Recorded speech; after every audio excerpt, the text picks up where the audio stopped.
Las pasadas elecciones generales, las encuestas fallaron. Es que fallaron mucho, además. Pues bueno, acaba de conceder una entrevista uno de los directores de estas encuestas que se publicaron en las elecciones generales. Y obviamente le han preguntado, oye, ¿por qué fallaron tanto las encuestas estas pasadas elecciones? ¿Por qué parecía que iba a haber una mayoría conservadora y al final ha acabado Pedro Sánchez gobernando 4 años más? O sea, ¿cuál fue el motivo y dónde estaba el error? ¿Por qué había habido tanta diferencia entre las encuestas y luego entre la realidad? Pues vamos a ver cuáles son los motivos por los que fallaron las encuestas según el director de GAD3.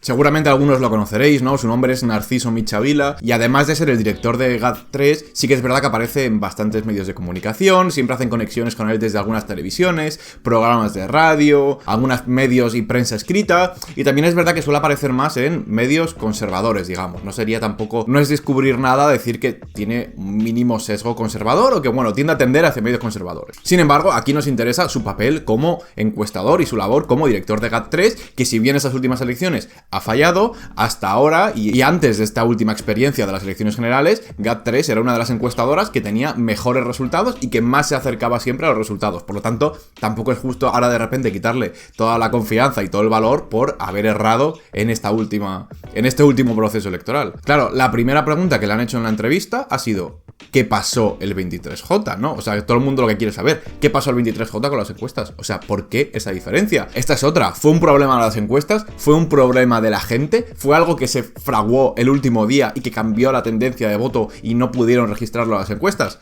Pues ojo a lo que dice Narciso Michavila. Dice que durante los últimos 3 días, antes de votar, hubo un cambio de última hora. Dice que durante toda la campaña electoral, esas 14 días prácticamente, más porque realmente la campaña empezó mucho antes, de manera no oficial, pero dice que durante toda la campaña hubo un comportamiento muy estable, donde esa mayoría conservadora se reflejaba en las encuestas y no había ninguna duda. De hecho, no era solo GAD3, la encuestadora que decía que iba a haber ese gobierno de derecha, sino que eran todo el resto de encuestadoras también. Sin embargo, habla de cómo los 3 últimos días hubo un cambio de tendencia, hubo un cambio muy brusco en los votantes. ¿Y qué motivó ese cambio en los votantes? Pues fue precisamente el miedo a Vox y el voto hacia un PSOE que, si bien a muchos votantes no les convencía o no era la primera opción, lo preferían más y antes que Vox. Esto es algo que hemos hablado, esto es algo que ha reconocido el PP y que ya se puede identificar muy fácil, ¿no? Ese voto a la defensiva o ese voto anti-Vox un poco estratégico, pues ha podido mejorar tanto los resultados del PSOE como empeorar los de la derecha. Esto es un hecho. Y en este sentido, hay que decir que en la entrevista, el director de GAD3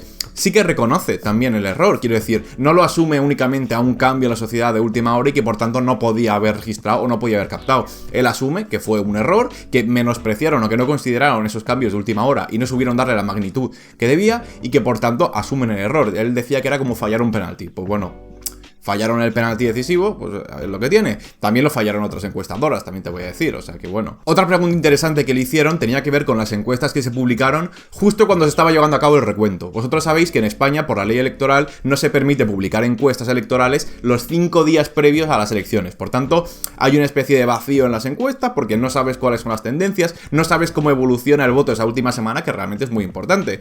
Y entonces le preguntaron, a ver, si usted dice que ese cambio se produjo los últimos 3 días...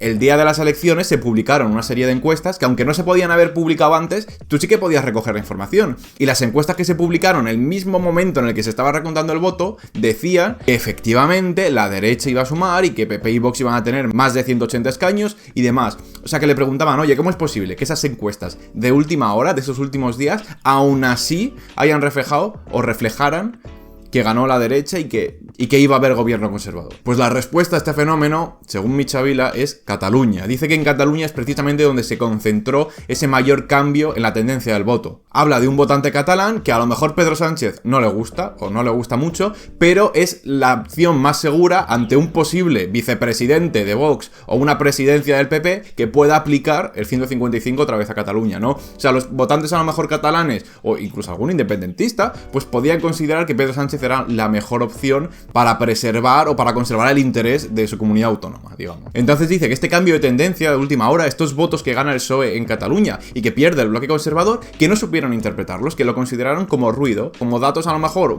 mínimamente ajenos a lo normal, pero no le dieron la importancia necesaria, no pensaban que iba a tener unas consecuencias tan grandes como finalmente tuvo. Entonces, bueno, aquí introduce un factor más, aparte de lo que se ha hablado del voto de las mujeres, del voto joven, ya introduce también el voto catalán como un factor de este éxito, de esta sorpresa del PSOE y este fracaso del bloque conservador. El entrevistador pasó a preguntarle que qué había hecho mal Feijóo y qué había hecho mal el PP en la campaña, y dijo varias cosas y dijo varios apuntes que son interesantes. Por ejemplo, cuando renunció a ir a ese debate a 4, ¿no? Y vimos esa imagen de Abascal enfrentado al bloque progresista, pues esto debilitó precisamente al bloque conservador, porque dio Además porque dio una imagen de unión y de coordinación entre los líderes, entre Yolanda Díaz y el PSOE, y esto ha podido beneficiar al bloque de la izquierda. Luego dicen que en campaña electoral también hubo una mínima coordinación entre Sumar y PSOE, digamos que no se molestaron a la hora de hacer campaña, y es que, por ejemplo, Sumar, que es un partido, como quieras llamarlo, relativamente nuevo, con recursos limitados,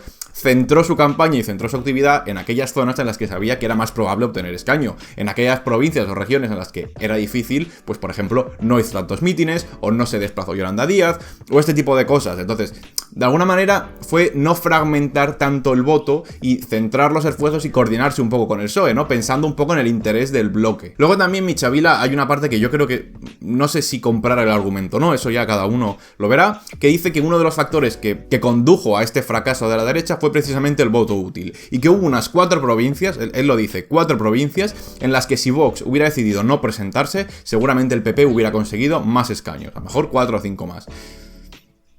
Entonces dice que, bueno, que si se hubieran presentado en una lista conjunta, y entonces, claro, es como, a ver, entonces, ¿quién tenía que haber propuesto la lista conjunta? ¿El PP? ¿Tenía que haber Vox decidido no presentarse? ¿El mismo? Bueno, aquí hablaba un poco, pues eso, de esas provincias, pero bueno, también le pudo pasar a PSOE y a Sumar en otras provincias. De hecho, Michavila repite el argumento de que los votantes de izquierdas están más informados y tienen más conocimiento sobre la ley electoral.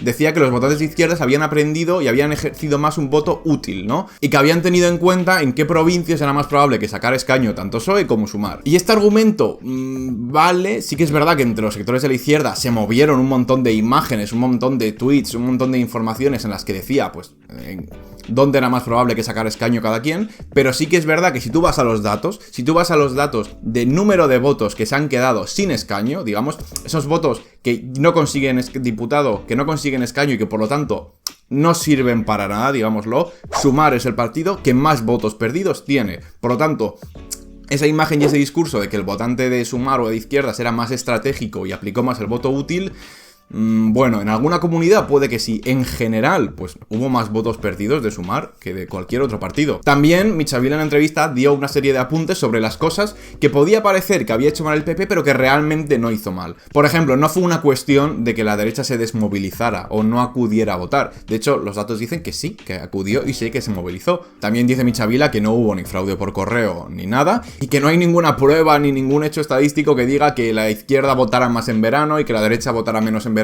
porque estaba de vacaciones o en la segunda residencia. O sea, esos factores no influyeron o no decidieron para nada el resultado de las elecciones. Por mucho que sean intuitivos y que podamos pensar, bueno, pues sí, a lo mejor la derecha se quedó en casa porque tiene una segunda residencia. No.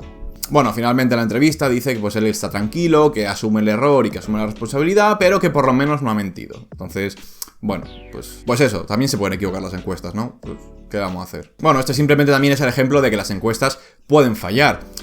No quiere decir que mientan. Ahora, otra cosa es, si sistemáticamente fallas y te dedicas a fallar en cada elección, pues a lo mejor algo estás haciendo mal y a lo mejor puedes intentar estar mintiendo o puedes intentar estar manipulando a la gente.